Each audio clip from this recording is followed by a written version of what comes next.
Hey, fight fans, welcome back to the channel. We wish you a happy new year. We've got a whole bunch of cool fights coming up in the UFC, and because of that, I'm going to be bringing you some very, very cool guests.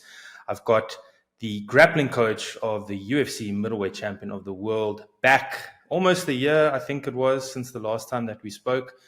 Niel Geyser is joining us on the channel again. Welcome, Neil. Good to see you. Hi, Werner. Thank you for the opportunity. It's lovely to be back. Appreciate you being on. Last time we spoke like this, you were getting ready for the first Strickland fight. It's now obviously Dricus versus Strickland 2.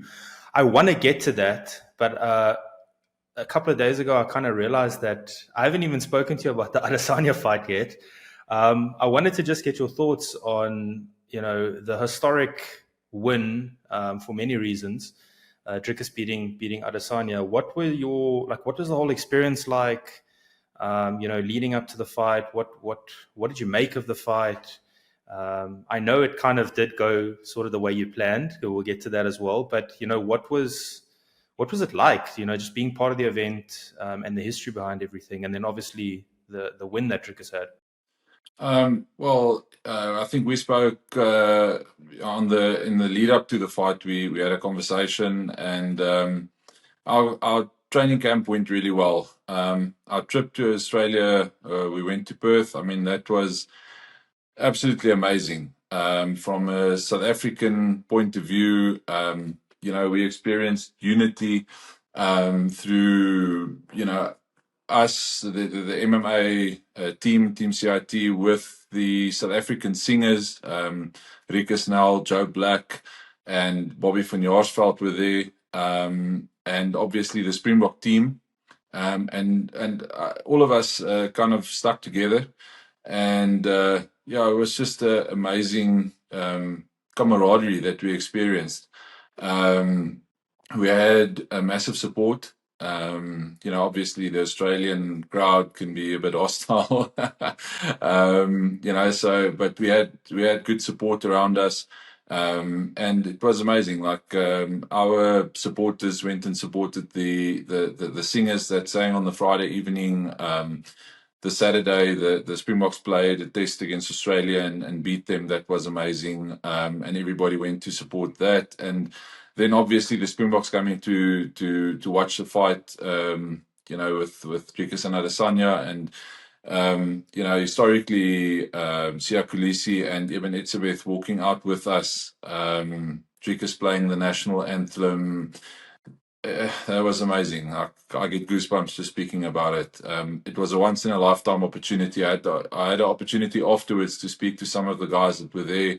Joe Black and I had a nice conversation about it, Dricus as well. That's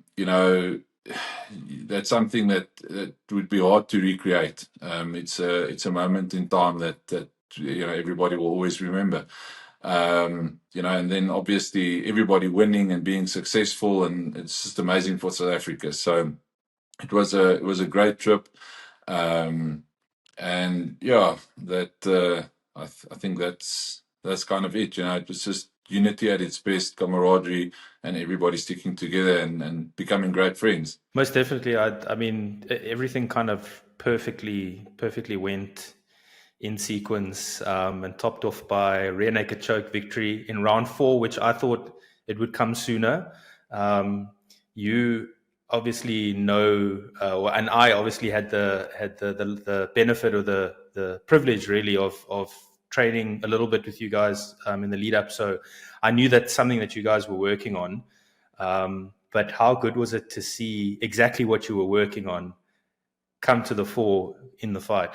It was amazing. It was an amazing moment. Like you say, it was planned. We did, but in all of our fights, we have multiple winning options, and that was a option that we calculated and planned. But like anything, the timing has to be right. And Adesanya put up a good fight. I mean, Adesanya is a great fighter.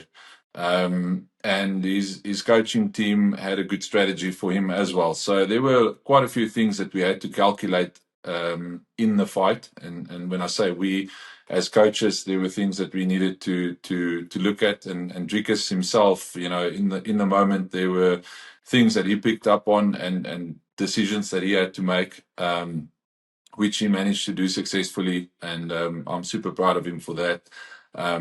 But it was a challenge. Adesanya is really a good fighter, and he put up a good fight. So, in the beginning of the fight, it seemed like there was an opportunity, but Adesanya was really quick on getting his defenses in order, and he was good at getting up off the floor, and obviously his reflexes was amazing. So, it was a good contest, but.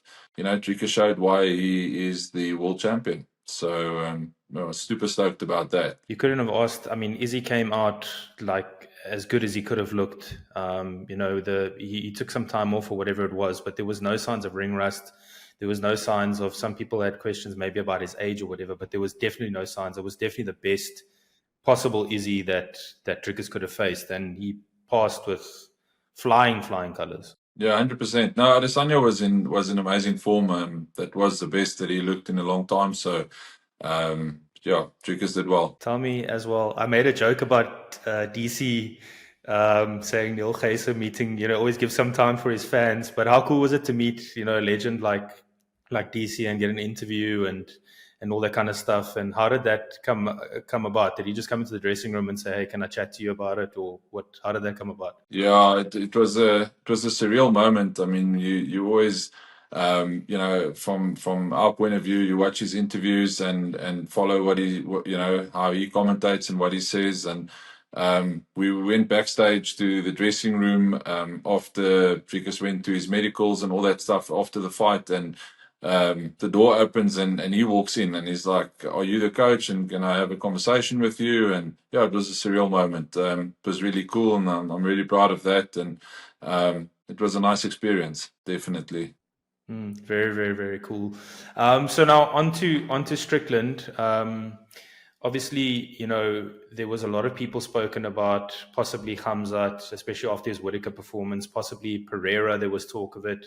But it seems like Strickland now, later on, after the announcement, it seems like a lot of people are saying Strickland was kind of always the plan. Was there anyone else maybe in the talks or that you know of, or was Strickland, did he always seem to be sort of the front runner for Dricus to face next? Look, these conversations happen behind closed doors. So, as far as my understanding goes, the UFC offered that fight to Strickland, the Dricus fight to Strickland. After that, Khamzat had a good performance against Whittaker. There were a bunch of people that put their hands up and wanted to fight Dricus, and Dricus wanted to fight certain guys. Obviously, fights that are interesting for him and challenging for him, that excites him. But at the end of the day, the UFC makes a decision. They did offer Strickland the fight, so that's why we are where we are at the moment. So that's not something that you can always calculate. Who your opponent's going to be. The UFC has the last say in that. Okay, that makes sense. I mean, Dana decides, and kind of, I guess that's the way that it goes. But when the fight got announced, what were your initial thoughts about us now a second matchup with Strickland? I think the reality of the situation is Dricus is the world champion, and there are a bunch of fighters, irrespective of what their names are and where they're from, that are looking to become world champions. And whoever the UFC puts in front of him, that's who we're preparing for, and that's who he's fighting. And Dricus sees it like that as well. I mean, at the end of the day, he is the world champion. Guys are going to challenge him, and he needs to beat them. And whoever's gonna come, we're gonna prepare for them, and that's it. So I don't think there's too much. We're too emotionally involved in terms of who it is and this and that. We'll have conversations as to who would be a fun fight or whatever, but that's as far as it goes. It's professional. It's a job. at the end of the day, they put somebody in front of you, and you need to, it's a challenge, and we need to accept it and make the best of it and beat whoever they put there, and that's how Dricus does it. Now, obviously, they fought pretty much a year ago, so it's still quite recent. It's still quite fresh. Is there anything, obviously, without giving too much away, is there anything different that you're expecting this time around compared to the last time around? I think 100%. I think in this game, every couple of weeks things change and people improve and new things. The game evolves and adapts. Well, everybody adapts and the game evolves. So I think from a year ago till now, Dricus is a completely different fighter than when he fought Strickland the first time. And I suppose Strickland would be as well. I rate Strickland's coach, Eric Nixick, as one of the best coaches in the world and a worthy adversary. So a lot of respect for him. He's obviously a great strategist. We've seen that multiple times with various fighters that he coaches and the training camps that he runs. So, we know that they've got a game plan. Obviously, they would go and look at the fight and want to change certain aspects of their strategy, possibly come with a completely new strategy. So, and we do the same. And it's going to be a interesting challenge, and we're up for it. It's exciting. So if you look at it, like, is it, if anything, then I guess is it a benefit, or is it an advantage or a disadvantage to have to fight someone a second time, in your mind? I don't necessarily. I think to a certain extent it might be an advantage because you've had a feel for the opponent, but on the other side, they're going to come with a completely different strategy. So how much, is that really going to help? If they change the strategy around, how much benefit would you derive from having fought them before? It's a new moment. It's a completely new experience for both fighters. So I don't know how much benefit there really is. I think it's nice to have some familiarity, but I don't think at the level where these guys are fighting that's necessarily a massive determining factor for who's going to win or lose. I think we see a challenge in front of us. If we fought him or not, it doesn't really matter. We prepare, our game plan, and we need to execute. That's it. And obviously now, last year you had to sort of prep over the festive season. I didn't really play too much, or I didn't really think about it that much. But now, this year, for some reason, it's popped in my mind. Is it a bit disruptive to prep over the festive season, or is it good to have that sort of that break over December before you really go full on deep into the last little bit of camp? Again, I think it can go in two directions. I think for us, it wasn't. It's obviously more difficult to keep everybody around over December, and some of the fighters in the camp would like to go and have a holiday. That aren't necessarily fighting, but they are helping Dricus. So we're very thankful for the guys that offered up their holidays for that. But I think in our camp, we are really professional, and everybody knows everybody's there for each other, and that's just how it played out. Now we've got a job to do. We've got X amount of weeks for prep, and it just so happens that it fell over the Christmas season and New Year's and all that, but it didn't affect us. We've got really good training partners in for Dricus, and so it didn't disrupt us in any way. But I think it's the way that we handle our business. It's just professional, and that's it. And we're not gonna let something like that, like a holiday period, now necessarily throw us or derail us. Oh, definitely. Now, obviously, assuming everything and you guys are planning, and we all think, I think Dricus is going to win this fight, of course. I want you to play matchmaker, if you will, after this, or maybe just some fantasy booking. What would be, and again, obviously you're focused solely on this fight, but what would be for you sort of like a we mentioned fun fights or interesting fights. What would be sort of interesting fights coming up after this fight for Dricus in your mind? Well, I think obviously a Khamzat would be somebody that the UFC would push to try and fight Dricus, and that would be an interesting fight because it would be a very different opponent from what he's faced up until now. But there's some fights in the making now, and some guys coming up that can also be potentially be interesting. So I must be honest, I'm not somebody that likes to look forward too much in terms of that type of thing. I much rather prefer Dricus, saying himself what excites him.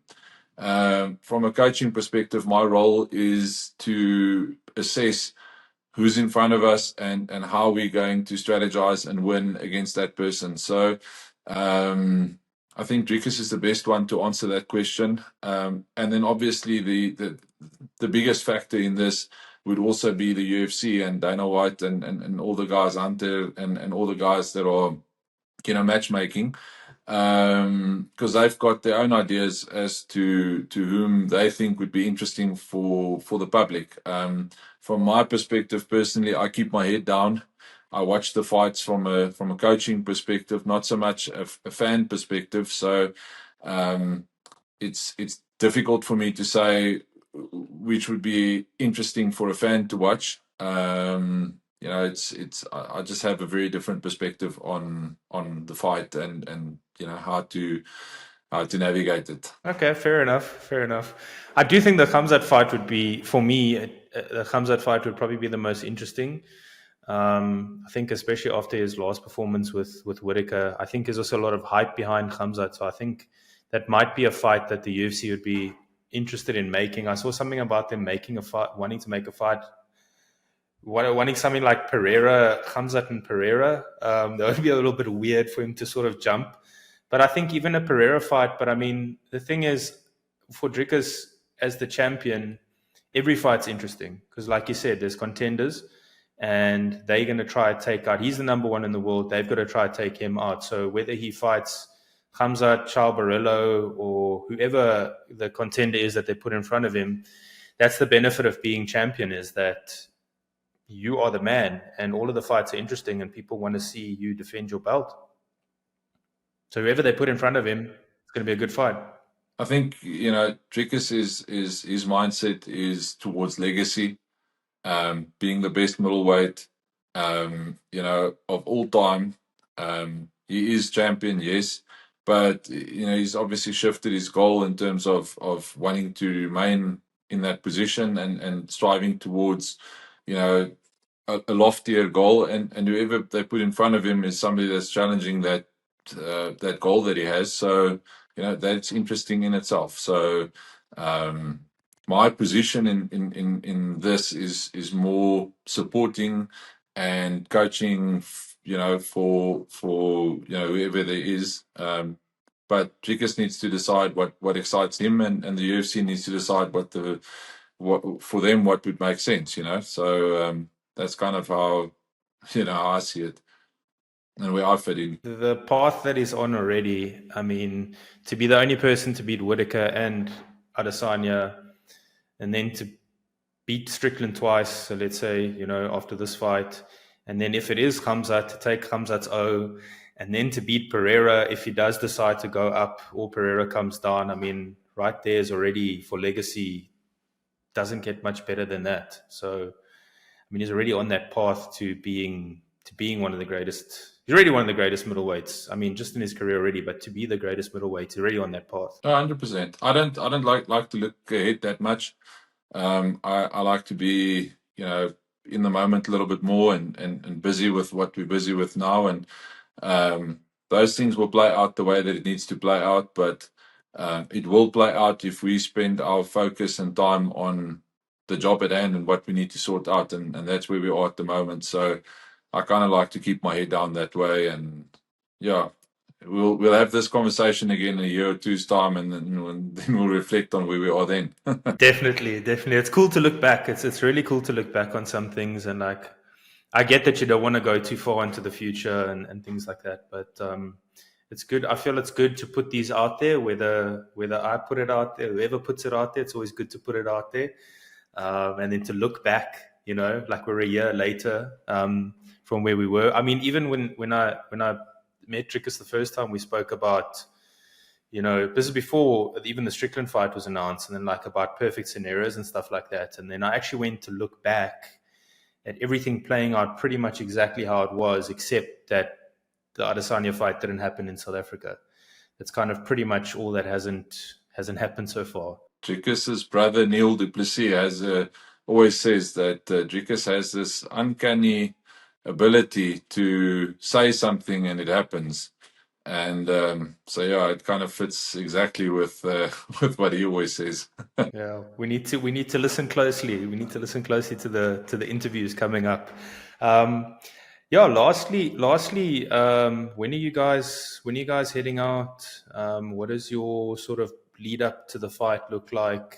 The next couple of, what are we?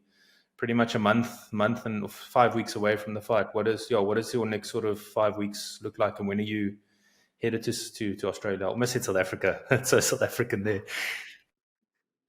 Look, I think Dricus is flying out between around about the 22nd. Him and Coach Mornay will be doing that. Will be flying out on the 22nd and then spending that first week there, acclimatizing and everything. And then myself and the rest of the coaching crew will be flying out roughly about the 1st of February and meet them up for fight week, or meet up with them in fight week. And so at the moment we're finishing up the fight camp.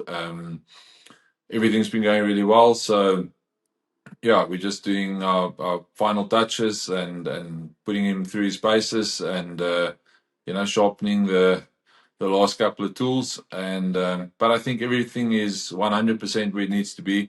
And we've had a good camp, so we're excited. I think we've got roughly about 3 weeks before we start heading out. So yeah, it's exciting, very, very exciting. Can imagine, or especially with a big supporter base in Australia. Obviously, you guys know the support back home. I'm sure you guys felt it the last time.